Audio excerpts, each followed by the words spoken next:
Oke, selamat pagi, semangat pagi. Bertemu kembali dengan Bapak di materi kita di bab baru tentang transformasi geometri. Terdiri dari 4 bahasan, yaitu ada refleksi, translasi, rotasi, dan dilatasi.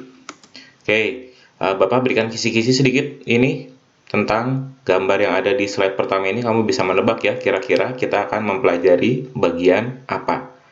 Oke, ini adalah tentang pencerminan. Nah, di sini Bapak berikan sedikit gambaran tentang pencerminan. Ada seorang bayi yang sedang bercermin di hadapan kaca. Nah, pada materi kali ini kompetensi dasar dan indikator pencapaian kompetensi. Bapak berharap dengan mempelajari materi refleksi di pembelajaran kali ini, kalian bisa menjelaskan koordinat bayangan hasil pencerminan pada koordinat kartesius. Kemudian, menjelaskan sifat-sifat bayangan hasil refleksi, menggambarkan dan menentukan bayangan benda hasil transformasi atau refleksi pada koordinat kartesius, menggambarkan dan menentukan koordinat bayangan benda hasil transformasi berulang, kemudian mampu memecahkan masalah sehari-hari berdasarkan pengamatan yang terkait dengan konsep transformasi, dan menemukan transformasi dalam masalah nyata. Oke, refleksi ya. Nah, Bapak berikan sedikit gambar GIF ini atau gambar animasi. Ini ada seorang anak kecil yang sedang berada di hadapan kaca dan melakukan aktivitas lucu sekali ya anak kecil ini. Jadi, pasti kalian setiap hari bercermin kan? Nah, dari video GIF yang Bapak berikan ini, apa yang terjadi jika kalian menjauh atau mendekat kepada cermin? Dan kenapa hal itu bisa terjadi? Nah, dari dua pertanyaan ini, coba kamu diskusikan dengan teman-temanmu dan tuangkan jawaban kamu di LKPD yang sudah Bapak siapkan setelah kamu menonton video pembelajaran ini. Oke, kita masuk ke dalam materinya sekarang ya. Apa itu pencerminan? Oke, pencerminan adalah proses mencerminkan setiap titik bangun geometri terhadap garis tertentu atau sumbu ataupun sumbu simetri. Oke, jadi adalah proses mencerminkan suatu titik bangun geometri terhadap garis tertentu. Garis tertentu itu bisa merupakan sumbu cermin ataupun sumbu simetri.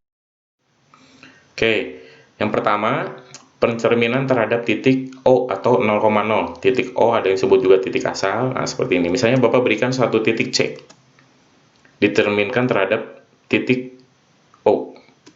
Maka bayangannya akan berada di sini. Nah, titik C itu 2,1, maka bayangannya menjadi negatif 2, negatif 1. Nah, itu adalah pencerminan terhadap titik O. Titik berikutnya, biar bisa lebih jelas. Oke, ada titik D. Ini koordinatnya adalah negatif 1,4. Dicerminkan terhadap titik O, jadi, nah ini, seperti ini pencerminannya. Oke, maka dia menghasilkan titik D aksen di titik 1, negatif 4. Nah, itu adalah contoh pencerminan terhadap titik O. Oke, selanjutnya pencerminan terhadap sumbu X. Titiknya masih sama ya, di titik C 2,1. Sumbu X itu ini sumbu X. Nah, dicerminkan terhadap sumbu X, maka bayangannya ada di sini. 2, negatif 1. Sama seperti tadi, titik D negatif 1,4, maka hasilnya pencerminan menjadi negatif 1, negatif 4. Pencerminan selanjutnya adalah terhadap sumbu Y. Jika kita punya titik di 2,1, sumbu Y itu ini, maka hasil pencerminannya ada di sini, C aksen, yaitu negatif 2,1. Begitu pula misalnya Bapak punya titik D, negatif 1,4, maka pencerminan terhadap sumbu Y-nya adalah di sini. Nah, 1,4 D aksennya. Berikutnya adalah pencerminan terhadap garis Y sama dengan X. Y sama dengan X kita buat dulu seperti ini. Ini adalah garis Y sama dengan X. Misalnya tadi punya titik seperti yang tadi 2,1. Maka pencerminannya ada di sini. Hasil pencerminannya ada di titik 1,2. 2,1 menjadi 1,2. Titik D, tadi kita punya titik D, negatif 1,4.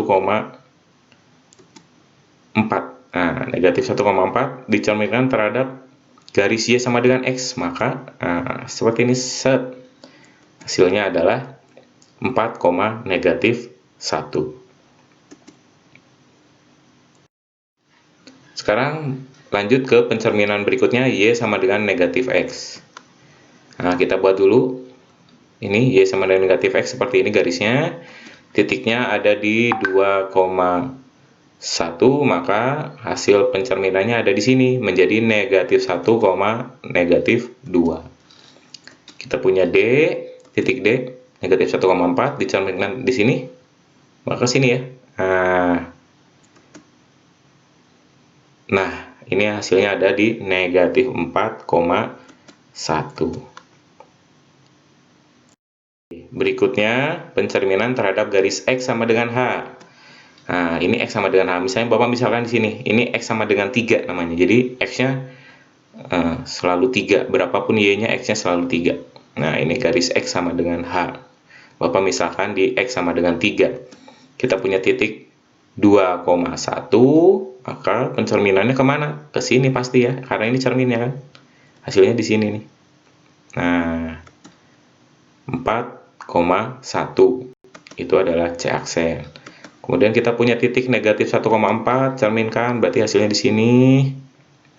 Jaraknya sama ya, 1, 2, 3, 4. 1, 2, 3, 4. Maka seperti ini hasil pencerminannya. Ada di titik 7,4. Oke, berikutnya Y sama dengan K. Pencerminan terhadap garis Y sama dengan K. Kita buat dulu. Bapak misalkan garisnya Y sama dengan 2. Ini Y sama dengan 2. Oke, tadi C, kita punya titik C. 2,1, maka pencerminannya di mana? Cerminnya ini pasti ke sini ya. Maka hasilnya menjadi berapa ini? 2,3. Itu adalah C aksen. Oke, berikutnya adalah garis D, titik D ada di negatif 1,4, maka hasil pencerminannya ada di sini. Ada di negatif 1,0. Nah, berdasarkan contoh-contoh pencerminan yang sudah Bapak berikan, sama seperti yang tadi ya, kalau kamu tuangkan kesimpulan hasil bayangan di setiap pencerminan terhadap garis ataupun sumbu yang diberikan tadi, mulai dari terhadap titik O 0,0, terhadap sumbu X, terhadap sumbu Y, terhadap sumbu Y sama dengan X, terhadap garis Y sama dengan X, terhadap garis Y sama dengan negatif X, kemudian terhadap garis Y sama dengan K dan X sama dengan H. Kamu simpulkan proses pembelajaran kamu dan tuangkan jawabannya ke dalam LKPD. Oke, itu adalah sedikit pengantar dari materi kita tentang pencerminan atau refleksi. Semoga bisa menjadikan bahan ajar atau satu referensi untuk kamu bisa mengerjakan soal-soal yang akan Bapak berikan yang terdapat di dalam LKPD, Lembar Kerja Peserta Didik. Jadi, melalui panduan yang sudah Bapak berikan di video ini, Bapak berharap bisa membantu kamu dalam mengerjakan setiap soal. Oke, jika ada pertanyaan, kamu boleh melakukan di forum chat ataupun bisa chat lewat WA juga, sehingga kamu bisa mendapatkan penjelasan. Ataupun jika kamu masih kurang mengerti, kamu boleh putar video ini berulang-ulang, sehingga membantu kamu dalam menyelesaikan setiap soal yang akan diberikan. Oke, kamu harus yakin dari gambar poster ini bahwa matematika memberikan kita harapan bahwa setiap masalah pasti memiliki solusi. Oke, sekian pembelajaran dari Bapak. Salam matematika, nggak ngulik, nggak asik. Sampai jumpa.